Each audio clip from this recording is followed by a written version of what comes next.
আসসালামু আলাইকুম রহমতুল্লাহি ওয়াবারাকাতুহ। কোরআন শিখার ক্লাস পার্ট 14। বন্ধুরা, আজকে আমরা আরেকটি নতুন বিষয় সম্পর্কে জানব। এটা খুবই সহজ।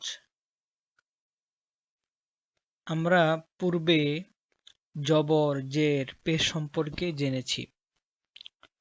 যেমন আমি আবার দেখাচ্ছি আপনাদেরকে।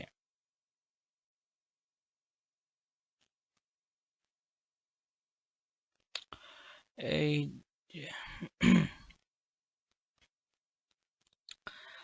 এই যে এটা হলো জবর। আর আমরা দেখতে পাচ্ছি যে এই জবরের আকৃতিটা কি একটু বাঁকা হয়। আর এই জবরটাকে যদি আপনি হুবহু এই আলিফের নিচে নিয়ে আসেন তাহলে এটা জের হয়ে যাবে। তো আপনি যদি এই জবরটাকে, এই বাঁকা আকৃতিটাকে বা এই বাঁকা জবরটাকে যদি আপনি সোজা করে দেন, একদম আলিফ বরাবর, আলিফের মাথা বরাবর এইভাবে যদি আপনি সোজা করে দেন তাহলে এটা খাড়া জবর হয়ে যাবে। আর যদি আপনি এই জেরকে, এই এই বাঁকা আকৃতিটাকে সোজা করে দেন একদম আলিফের নিচ বরাবর, তাহলে এটা খাড়া জের হয়ে যাবে। আচ্ছা, তারপরে আপনি যদি পেশকে, এই পেশের মাথাটাকে, এই গোল মাথাটাকে যদি আপনি উল্টা করে দেন, অর্থাৎ মাথাটাকে যদি আপনি এখানে নিয়ে আসেন, তাহলে এটাকে উল্টা পেশ বলা হবে। তাহলে আজকে আমরা নতুন তিনটা বিষয় সম্পর্কে জানবো: খাড়া জবর, খাড়া জের, উল্টা পেশ। ঠিক আছে? তো এখন খাড়া জবরের এবং খাড়া জের উল্টা পেশের উচ্চারণ কিভাবে হবে? তো এটার উচ্চারণ আমরা এক আলিফ পরিমাণ টেনে করব, অর্থাৎ 1 সেকেন্ড পরিমাণ টেনে আমরা খাড়া জবর, খাড়া জের, উল্টা পেশের উচ্চারণটা করব। যেমন আমি আপনাদেরকে দেখাবো এখন।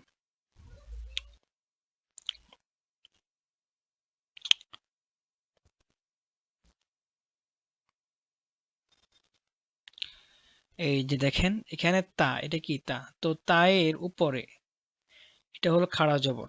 তো এটা কিন্তু জবর ছিল, ঠিক আছে? তো এই জবরটা কিন্তু সাধারণত কি হয়, একটু বাঁকা হয়। হ্যাঁ, ওই যে জবরটা এই যে দেখাচ্ছে, এই যে এখানে এই যে ইয়ার উপরে জবরটা একটু কি বাঁকা। তো আপনি এই জবরটাকে যদি একটু সোজা করে দেন তাহলে এটা খাড়া জবর হয়ে যাবে। ঠিক আছে? আচ্ছা, তাহলে আমরা এই তার উচ্চারণ এখন কিভাবে করব? তা খাড়া জবর তা, একটু টানতে হবে 1 সেকেন্ড পরিমাণ, 1 সেকেন্ড সময় পরিমাণ একটু একটু টানতে হবে। তা খাড়া জবর তা, ঠিক আছে? এরকম ভাবে সা খাড়া জবর সা, জিম খাড়া জবর জা, দাল খাড়া জবর দা, জাল খাড়া জবর জা, জা খাড়া জবর জা। এরকম ভাবে সিন খাড়া জবর জা সা, সিন খাড়া জবর সা, সিন খাড়া জবর সা, সৎ খাড়া জবর স, দত খাড়া জবর দ, ত খাড়া জবর ত, জ খাড়া জবর জ। ঠিক আছে? তো আমরা যদি এক লাইন যদি ভালোভাবে শিখতে পারি তাহলে বাকিগুলো শিখা আমাদের জন্য অনেক সহজ হয়ে যাবে। আচ্ছা, ফা খাড়া জবর ফা, কফ খাড়া জবর ক, কাফ খাড়া জবর কা, হামজা খাড়া জবর আ। তো এখানেও এরকম যদি আলিফের উপর যদি আপনার খাড়া জবর আসে তাহলে এই আলিফটাও কি হয়ে যাবে, হামজা হয়ে যাবে। ওই যে জবর জের আসলে একই রকম। হামজা খাড়া জবর আ, লাম খাড়া জবর লা, হা খাড়া জবর হা। আচ্ছা, তো আমরা শিখছি এখন খাড়া জবর। এখন শিখবো খাড়া জের। তো খাড়া জের তো ওই যে বললাম যে আপনার ওই জেরকে যদি আপনি সোজা করে দেন, এই যে এখানে জেরটা কত, এই যে এখানে জের একটা আছে, এই দেখাচ্ছি, এই যে হামজার নিচে জের। তো এই জেরটা যদি আপনি এই যে আলিফের নিচ বরাবর সোজা করে দেন তাহলে এটা খাড়া জের হয়ে যাবে। ঠিক আছে? আচ্ছা, তো তার উচ্চারণ আমরা কিভাবে করব? ইয়া খাড়া জের ই, ইয়া খাড়া জের ই, 1 সেকেন্ড পরিমাণ সময় টানতে হবে।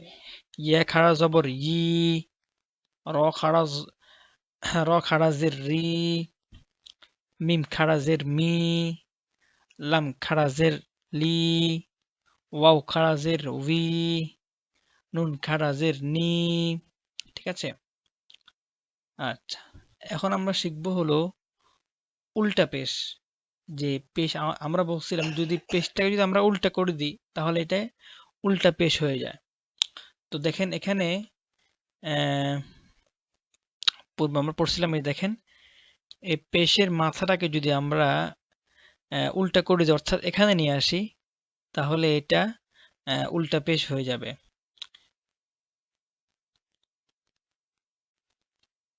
এই যে দেখেন এখানে পেশের মাথাটাকে উল্টা করে দেওয়া হয়েছে। তো এখানে এটা গোল হওয়ার কথা কিন্তু উল্টা পেশ যেহেতু এরকমই ব্যবহার করা হয় তাই এখানে আপনার এরকমই ব্যবহার করা হয়েছে। তো এখন এটার উচ্চারণ কিভাবে হবে? হামজা উল্টা পেশ উ, ঠিক আছে? 1 আলিফ পরিমাণ অর্থাৎ 1 সেকেন্ড পরিমাণ সময় টানতে হবে। হামজা খাড়া পেশ উ, না সরি, হামজা উল্টা পেশ উ, হা হা উল্টা পেশ হু, হা উল্টা পেশ হু, খ উল্টা পেশ খু, আইন উল্টা পেশ উ, গইন উল্টা পেশ গু। ঠিক আছে? তো আজকে এতটুকুই থাকবে। তো এগুলো আমরা ভালোভাবে শিখবো, শিখলে আমাদের ভালো সামনে অনেক সহজ, সামনের পড়াগুলো অনেক সহজ হয়ে যাবে। আচ্ছা, আজকে আমরা মুসলিম শরীফের একটা হাদিস শিখব। রাসূল সাল্লাল্লাহু আলাইহি ওয়াসাল্লাম বলেন, মান সাতারা মুসলিমান সাতারাহুল্লাহু ফিদ দুনিয়া ওয়াল আখিরা। হাদিসের অর্থ হলো যে ব্যক্তি কোনো মুসলমানের দোষ গোপন রাখে, আল্লাহ পাক রব্বুল আলামিন কিয়ামতের দিন সবার সামনে তার ত্রুটিগুলা গোপন রাখবেন। তাই আমরা চেষ্টা করব যেন আমরা কারো দুশ্চর্চা না করি, কারো আমরা দুশ্চর্চা করব না। ঠিক আছে? তো আজকে এতটুকুই থাকবে। তো ইনশাল্লাহ আবার আগামী ক্লাসে দেখা হবে। আসসালামু আলাইকুম ওয়া রাহমাতুল্লাহি ওয়া বারাকাতুহু।